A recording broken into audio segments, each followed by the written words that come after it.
You're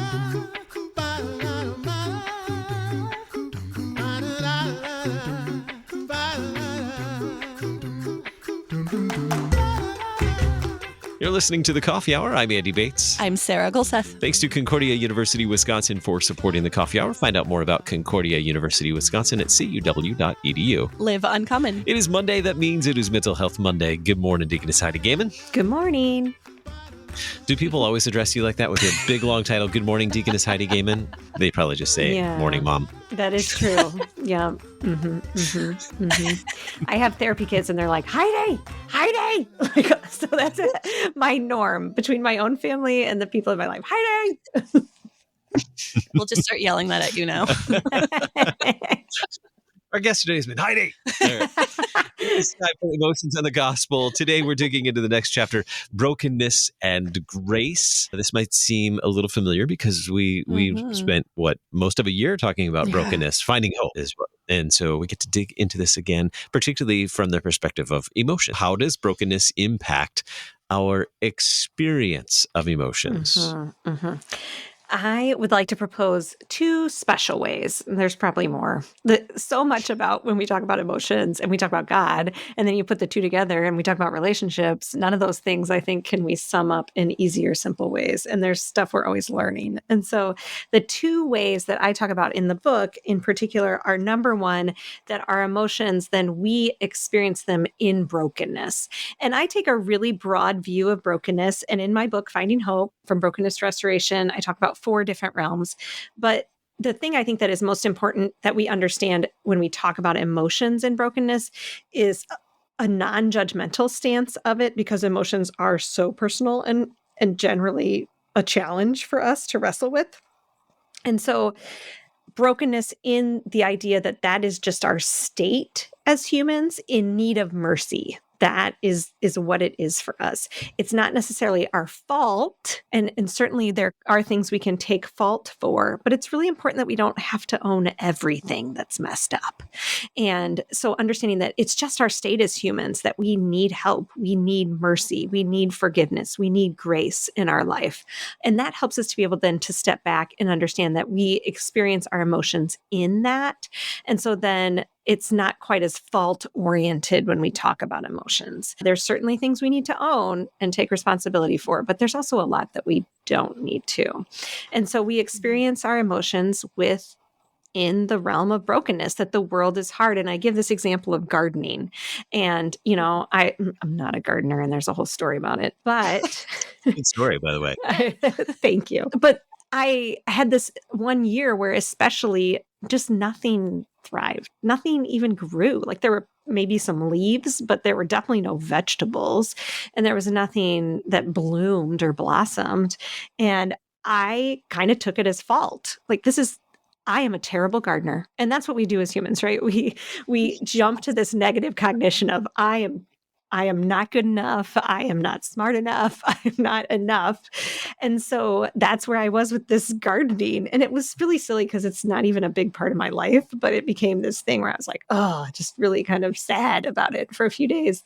And our church secretary said to me, oh yeah, everybody's experienced that this year. Like the plants just aren't growing.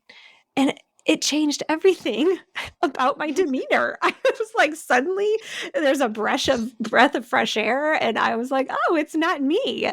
And I think we need to understand that about brokenness in humanity. Oh, it's not me. Like this just is. And then we can begin to understand that that's why emotions at times are so painful. Because they just are. And the world just is a little messed up all the time, instead of I mess things up everywhere I go and my emotions are part of that. There's a snippet of truth in that, but it's not all the truth. And so resting in that 75% of things are messy and hard, and we're going to experience our emotions as part of that messy and hard then. So do you have any thoughts on that before I share the second way that brokenness interacts with our emotions? I have a whole lot of thoughts, but you should probably keep talking. Otherwise, we're not going to get through. Okay. Well, the second thing is that we need emotions in brokenness. This is such a tender thing to me with God looking down on us, looking with us, even walking in the Garden of Eden with Adam and Eve, knowing what was coming. he's all knowing, he's omniscient, knowing that the fall would come, knowing that brokenness would shatter our worlds. And we needed ways to process that, the concept of happiness wasn't going to be the only thing that was going to carry us through. That seems unique to me, that we need these emotions that we've been given in order to walk through, as well as maybe occasionally understand, carry alongside each other the brokenness of the world and the hard things. Mm-hmm. Mm-hmm. Oh, I really have so many things underlined in this chapter. My pencil's running out of lead. But one thing I did underline that I think has come up before and has stuck with me. I don't remember which podcast it showed up in a long time ago. You say in this chapter, emotions are not meant to be leaders in our lives. They are not guides or managers, but in brokenness, we need the information they provide to walk forward each day. And I underlined that and I wrote, highlighted in mine. Emotions are not leaders. Can you just talk about that a little bit? Because that is such a critical thing, I think, for us to realize when we're talking about emotions. Mm-hmm. Well, I think, number one, that's the thing that we all struggle with emotions the most, is when they present themselves from inside of us and just seem like they're taken over, right? They're now in control. They are the captain of the ship. And we feel so out of control then. And that often is where we see some destructive tendencies in our life too then, right? Words come out that we don't mean, or we're jumping all over people. The other end of that is that we have experienced that from other people. Like, we have been the victims, if you will, of other people's emotional leadership and having that come out with no boundaries. And safety is key to our mental health, to our psychological health, to our physical health, but guess what? Also to our spiritual health. Safety is something that is the work of Jesus Christ, bringing grace into our lives, helping us to know that we are absolutely acceptable before God in Christ, that those things matter. The problem is that when we have that emotional overload, we feel so outside of that, right? We feel apart from God's leadership. We feel apart from the things that keep us feeling safe and in control. And so just knowing that that is not their place really helps our narrative to be able to say, like, oh, that was emotions leading. That's not what I meant. There's grace for that here. And to be able to then have a picture of what their purpose is as informants. So that's my favorite word for emotions, and the description of their use in our life is that they inform us. They give us information. I need to know that something is making me sad so that I know how to navigate that situation or share my thoughts or be able to turn toward God and people and what I need. If I don't have that information, then I'm going to be even more in the place of like the out of controlness, because I don't know what I need. And so I think that they're very useful in that way. They just do not do well as leaders and drivers of the ship. Can I share a personal, practical example of this? Please. Yes, of course. Of how useful just acknowledging this concept is. Mm-hmm. Like, after pickup from school, and all of a sudden I notice, like, one thing after another, everything annoys me. Like, I'm annoyed with, I'm annoyed with something my son is doing. I'm annoyed with something that's in the not in the right place at home when we get home and trying to like get ready for dinner. So and then I pick up on this pattern, like, I'm so annoyed with everything. And then I finally realize these are emotions. And they're also emotions coming from the fact that I have low blood sugar at the moment. You are hungry. I'm hungry. Some food. So like, then I realize, oh, son, hang on just a minute. Dad's going to eat a little snack, and then I'll get back to you. Let me find some almonds so I can be human again. Like, yeah. There's memes about this. No, like, right? the world is terrible. I'm just hungry. Right. Yeah. No, but, right? Acknowledging that, okay, I find that I'm annoyed at this, I'm annoyed at this, I'm angry at this. Like picking, oh, wait, those are emotions, and I'm not, like, I don't need to be led by them. I also, they indicate something. They're telling me something. They're telling me that I have low blood sugar. I need to eat. No, well, that's just it. And I think that's the piece. honestly, that we miss the most often, is that they are physical indicators inside of our body through our nervous system, through signals sent from our brain. They're way more than we give them credit for, right? And so when we can be in tune to that and listen, but not follow it down the yellow brick road, if you will, then we can take that with other information we're given too, right? We are not simple. We're not that one thing, annoyed. And we don't just follow that to the ends of the earth. Instead, we listen, we kind of are in tune, we feel maybe that little bit of blood sugar head space change, or we feel something in our gut. These are all signals that can work together then to tell us, oh, I should eat a snack. Mm-hmm. Mm-hmm. And in everyone else's defense, my son is doing probably whatever I asked him to do. And the thing that's not in the right place is probably because I put it in the wrong place. So that's true. I have also experienced this. Right. Now that I've totally derailed us, let's take a quick break. We'll come back and we'll continue our conversation on brokenness and grace and emotions and the gospel with Deaconess Heidi Goehmann. It is Mental Health Monday on the Coffee Hour. I'm Andy Bates. I'm Sarah Goehmann.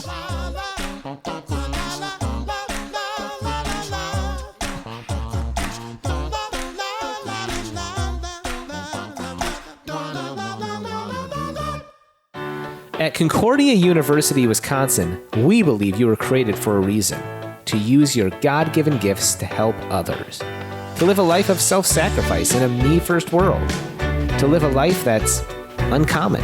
Whether you're taking one of 50-plus online programs or learning with us in person on the shores of Lake Michigan, you'll be equipped to make an uncommon impact. Learn more at cuw.edu. Concordia University, Wisconsin. Live uncommon.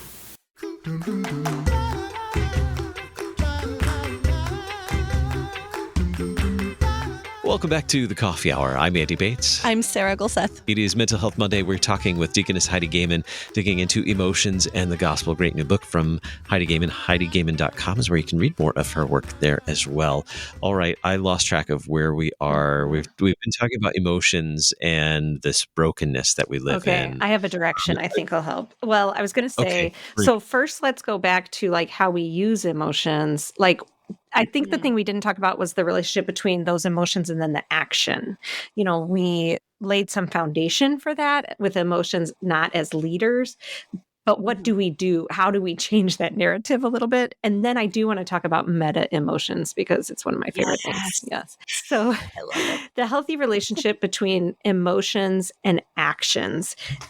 You just gave a really good example, Andy, of what we call the pause. And this is a therapeutic concept, but I say it all the time, anything therapeutic and good for us, like God came up with first. I think that pause in life serves us well across the board. Instead of jumping into something, now there will be situations where we can take the pause, that we need to jump into something. But for the most part, the steady rhythm of life allows us the ability to take a second and consider the emotion inside of us, to at least listen to it or name it, even very useful. And the next section of the book after this is about half-truths. And then the third section is about these processing ideas. But that pause gives us the space in order to be like, do I want to move forward with something? Do I want to utilize this emotion and step into something that I need? Or do I just want to note it and kind of ignore it to some degree because it's there and it's in, living in space with me, and that's okay. I don't have to necessarily do anything with it either. I think the problem is we don't take the pause. So we always think we have, let me take that back. I'm not going to say always. We often think we have to do something with our emotions. And the pause allows us to decide, do I want to, or do I not want to do something with our emotions? Mm-hmm. Yeah, that's a very helpful thing, especially if you have low blood sugar or you haven't eaten in a while, to make that part of the process in your brain of like, oh yes, I'm feeling something. I should pay attention to it and figure it out before it just dumpster fires into something that is a much bigger. It's a very good metaphor. Well, and another hot tip, if you will, is to pay attention to what is emotional flooding. So emotional flooding is when we get into a space where physically it's defined as like I say the word like so much. I'm trying to fix this, listeners. Someone count for me and we'll come back and Heidi will change this behavior. Now I'm off track. The idea that our pulse is over 100 beats per minute. That we know is flooding, and there's emotions that go along with that. And so it's a chicken or egg situation. Sometimes the emotions get to a place where we're flooded, and sometimes we're flooded from other things, such as, like some kind of heart problem or some kind of health issue. And then even emotions can come in after the flooding, or, anxiety attacks sometimes can be caused by flooding from some kind of crisis in our lives, things like that.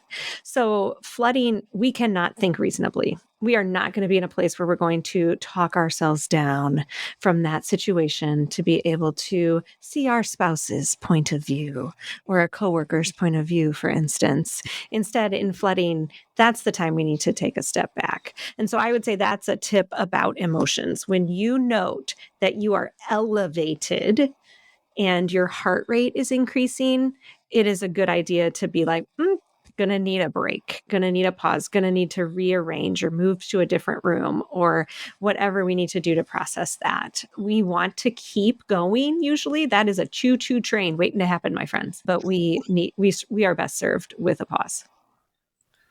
Oh yes, I am visualizing situations in my life where that has been the case. I'm like, okay, Sarah, let's go and do some deep breathing right now because this is not going to end well. So, and I wish I would have known this earlier in my life. I actually learned this particular thing through Gottman marriage therapy training, and they use pulse ox monitors on couples' fingers during marriage therapy so that they know when they're over 100 and they're getting 90 and over, because we're not going to have a productive conversation. We need to do some soothing techniques to get us back to a place. And those soothing techniques sometimes only take 30 seconds. Our bodies are pretty miraculous, but sometimes they take a little bit longer. The most important thing is to acknowledge it, just like Andy said with the annoyance, just to say like, I do feel this way right now. There's no shame in that. That is not sinful to be annoyed. Can I make it sinful? Surely, because I'm human. But to acknowledge it, I think goes such a long way. Mm-hmm. Yes. Okay. Bringing the train back on the tracks now. You mentioned meta emotions. Mm-hmm. What, did you make this up, or is this a thing? I love that you wrote that in the notes. Like, did you make up this word? You guys know me. You know I'm guilty. It was that, Andy. I didn't make it up. I think even in the book, it kind of says that, right? Or there's at least footnotes to research or something. Oh, that one doesn't. Footnotes. Who reads footnotes? Okay. No, I did not make it up.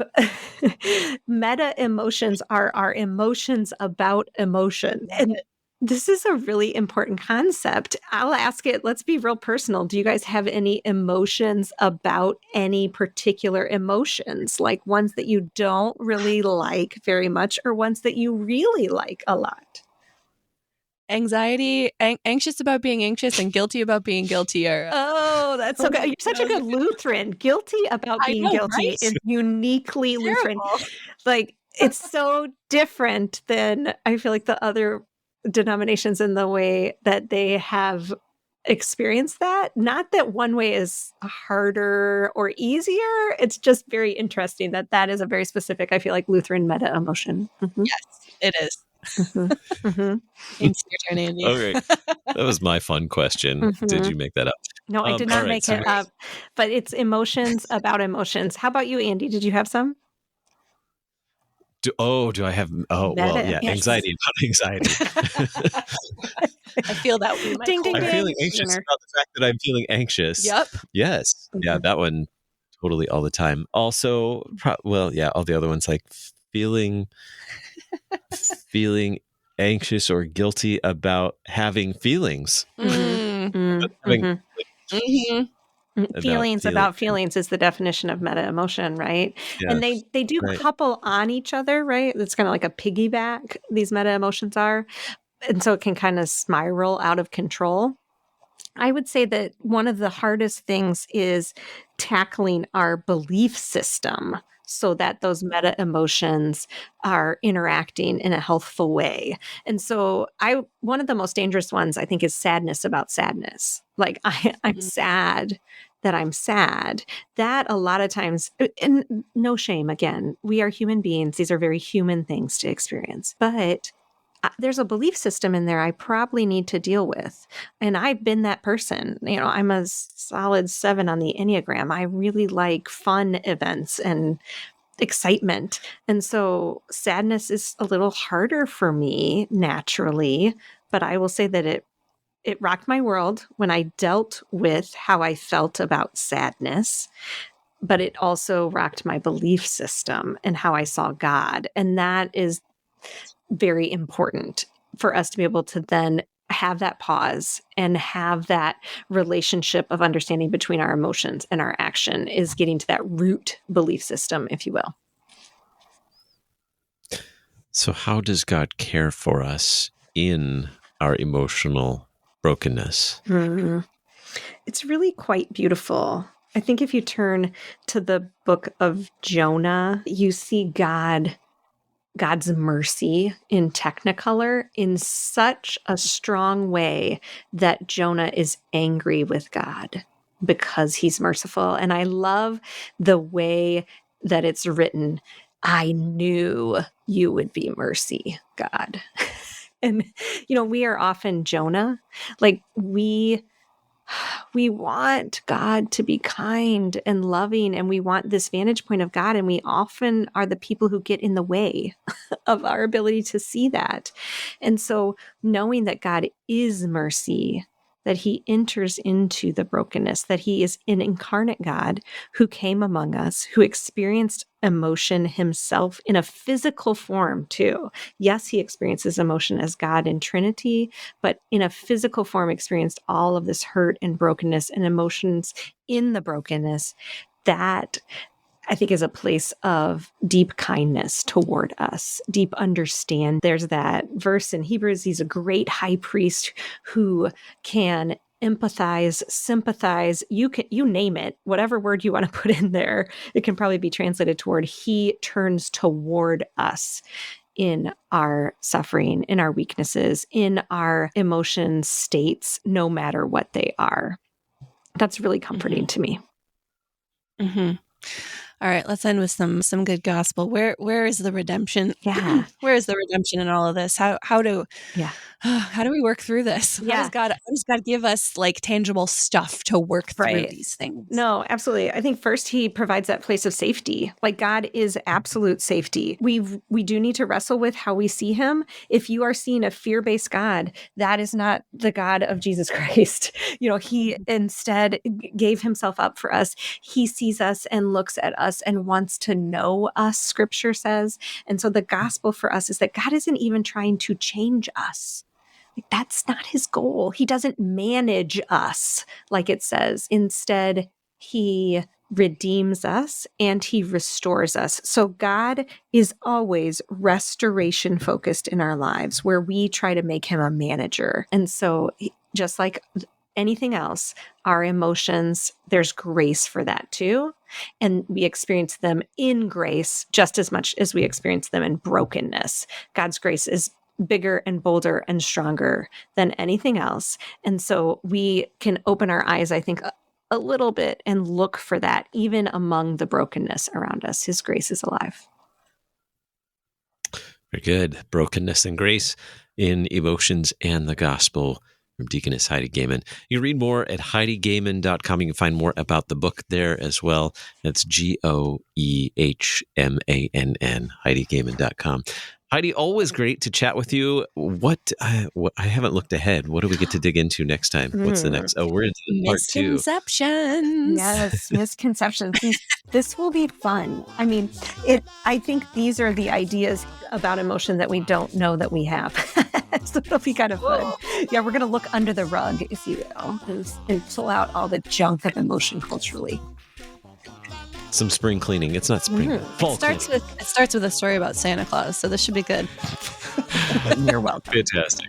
Heidi, thanks so much. Always great to chat with you. Thanks for having me. I'll see you guys next time. This has been Mental Health Monday on the Coffee Hour. I'm Andy Bates. I'm Sarah Gulseth. The Coffee Hour with Andy and Sarah is a production of KFUO. To support the Coffee Hour and KFUO Radio, visit KFUO.org. You can also text KFUO to 41444 or send an email to gifts@kfuo.org. And you can call us at 800-844-0524. KFUO. Christ for you, anytime, anywhere.